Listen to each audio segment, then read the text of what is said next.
konsep pemimpin melahirkan pemimpin, itu artinya pemimpin itu sebenarnya adalah orang yang berhasil dipimpin dulu gitu, atau berhasil mengikuti dulu. Jadi ada istilah dalam bahasa Inggris, ada leadership, kepemimpinan, ada followership. Ya ini kira-kira seni untuk mengikuti gitu, seni untuk meniru. Kalau leadership itu di atas memimpin supaya orang mengikuti direction dia, mengikuti arahan dia, mengikuti perintah dia. Followership ini adalah seni bagaimana menjadi anak buah, menjadi orang yang dipimpin, mendefinisikan tugas-tugas dari pimpinan, mengejawantahkan di lapangan, membuat laporan kepada pimpinan. Karena konsepnya pemimpin melahirkan pemimpin lagi, maka orang yang dipimpin ini nanti akan jadi pemimpin berikutnya, menggantikan. Yang digantikan akan memiliki tanggung jawab yang lebih besar. Maka seyogyanya orang-orang itu belajar juga sebelum menjadi pemimpin, belajar menjadi orang yang dipimpin. Jadi sebelum jadi pimpinan belajar jadi bawahan. Sebelum jadi guru belajar jadi murid. Sebelum mengajar ya banyak-banyaknya belajar. Contoh lain misalnya sebelum kita menulis buku, biasanya orang kutu buku, banyak membaca buku. Jadi selalu mulainya dari bawah dulu. Mulainya dari yang paling level mendasar dulu. Jiwa seorang pemimpin itu ketika dia sendirian, berada dalam keluarga, berada dalam skup lingkungan terkecil, berada di dalam bisnis atau kantor tempat dia mencari nafkah, atau berada dalam skala komunitas yang lebih besar di keumatan, ya, di organisasi, itu biasanya konsisten. Saya selalu menggunakan 3. Well think, berpikir baik, well learn, belajar baik, dan well train, terlatih. Jadi seorang pemimpin yang baik, misalnya gini, pemimpin ini dia selalu mengajarkan kepada anak buahnya untuk tidak buang sampah sembarangan. Maka ketika dia bawa mobil sendirian pun dia nggak akan pernah buang sampah ke luar jendela mobil. Pasti di dalam mobilnya ada tong sampah. Sehingga ketika ada anak buahnya naik mobil ini bareng sama dia pasti tahu nih, si bapak ini bersih nih. Karena di kantor suka merintahin begitu. Jadi itu sudah jadi kebiasaan, jadi habit dia. Sebelum dia memerintahkan kepada orang, dia memahami dulu nih. Terus dia belajar dan itu dilatih. Sehingga itu menyatu tuh, satu kata dan satu perbuatan. Jadi sinkron tuh. Nah, ini yang dimaksud dengan bagaimana memimpin dalam keseharian sebenarnya adalah bagaimana menyatukan antara hati, kata, dan perbuatan. Bagaimana mensinkronkan di lingkungan manapun orang itu tidak jauh berbeda. Ada satu materi yang saya ingat sekali dari Prof. Renal Kasali, yaitu change management. Salah satu yang saya ingat adalah yang paling berkesan ya. Seberapa jauh pun engkau melangkah, kalau salah arah maka balik arah. Itu change management. Nah, seorang pemimpin di sebuah desa, ketika misalnya dia melihat desa ini makin terpuruk ya, misalnya gara-gara ada industri ya, ada perubahan sosial, ibu-ibunya atau para perempuan jadi buruh pabrik, sementara yang laki-laki diam di rumah mengurus anak ya, yang biasanya nggak pernah menanak nasi jadi menanak nasi itu. Terus anak-anak yang masih kecil yang harusnya dapat ASI akhirnya pakai susu sapi, padahal 2 tahun pertama itu sangat kritikal misalnya. Si orang ini, si pemimpin desa ini ngerti, orang yang terpelajar gitu. Nah, dia harus menangani problem sosial karena ada perubahan tadi dengan solusi-solusi dengan cara yang kreatif bagaimana mengatasi ini gitu. Mungkin dia akan mitigasi dulu tuh.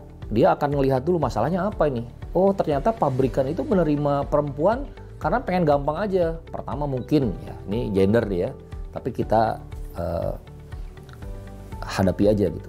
Jadi alasan dari HRD-nya mungkin karena kalau kalau perempuan yang direkrut biasanya Pak mungkin ya, itu jarang untuk demo, terus gampang misalnya dipecah belah. Ya, terus secara fisik juga sulit untuk melawan. Ini kebanyakan orang-orang asing. Nah, karena si pemimpin desa ini ngerti banget dia berkomunikasi dengan orang pabriknya, ya, dengan pimpinannya, bahkan mungkin dengan ownersnya yang dari Korea, dari India. Pak, Bu, kalau begini terus, Anda tidak akan sustain bisnisnya. Karena apa? Laki-laki kami di sini akhirnya diam di rumah, kalau nggak jadi tukang ojek. Bagaimana kalau setengahnya tetap deh laki-laki dari kita? Nanti kita bikin lembaga deh, pelatihan misalnya, atau pemahaman. Ya, karena ini saling menguntungkan, ya tidak boleh ada demo. Terus misalnya ada aturan-aturan yang ketat, ya, yang disepakati. Sehingga desa menjadi hub yang membantu komunikasi, jadi seperti tripartit. Nah, ini kalau orang yang pinter dan dia mau bertanggung jawab terhadap desanya, dia akan melakukan langkah-langkah strategis, jadi komunikasi.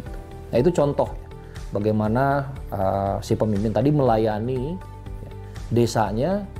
Karena dia seorang pemimpin, seorang terpelajar, ya, dia melihat bahaya yang akan datang kalau ini dibiarkan. Dia bisa merubah satu keadaan yang karena ada faktor eksternal tadi, tapi di sisi lain warga desa butuh pendapatan, pencaharian dari industri tadi, tapi di sisi lain dia melihat ada culture shock. Jadi ada tekanan budaya, perubahan yang secara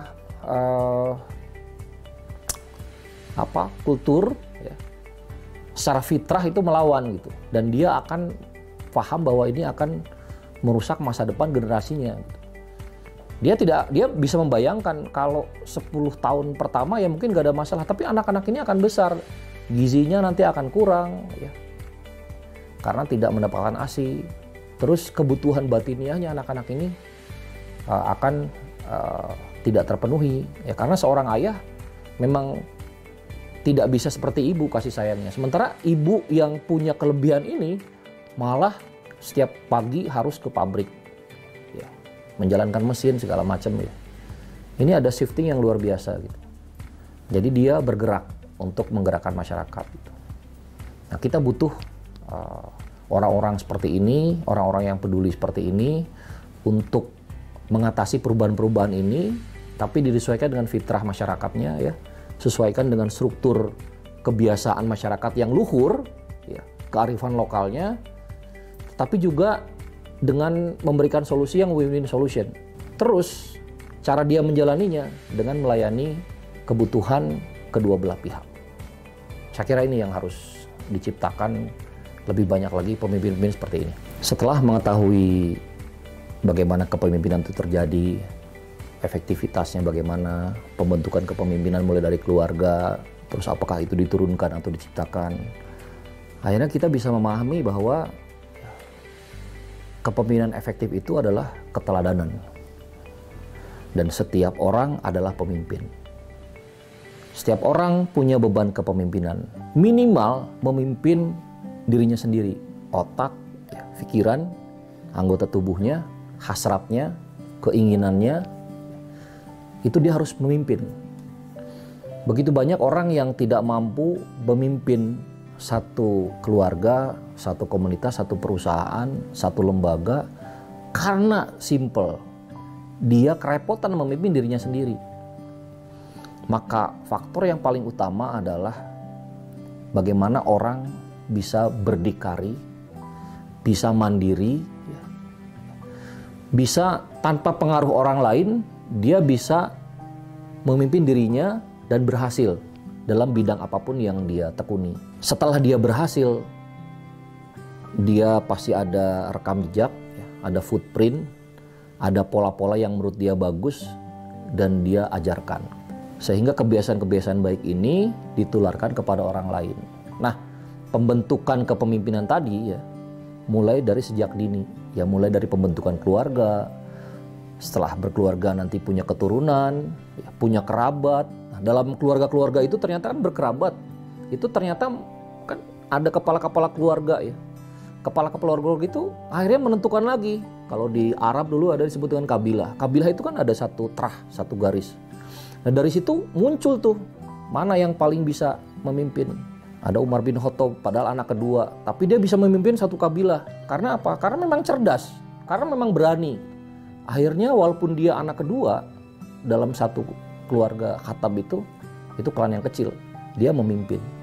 Nah, memberikan kesempatan kepada yang muda yang punya kapasitas itu adalah kecerdasan satu komunitas itu untuk memberikan amanah kepada orang yang tepat. Kepemimpinan yang efektif adalah teladan, disesuaikan dengan kapasitas, dan yang paling penting adalah bagaimana bisa mendeliver satu tugas atau satu perintah dengan efektif melalui komunikasi yang efektif.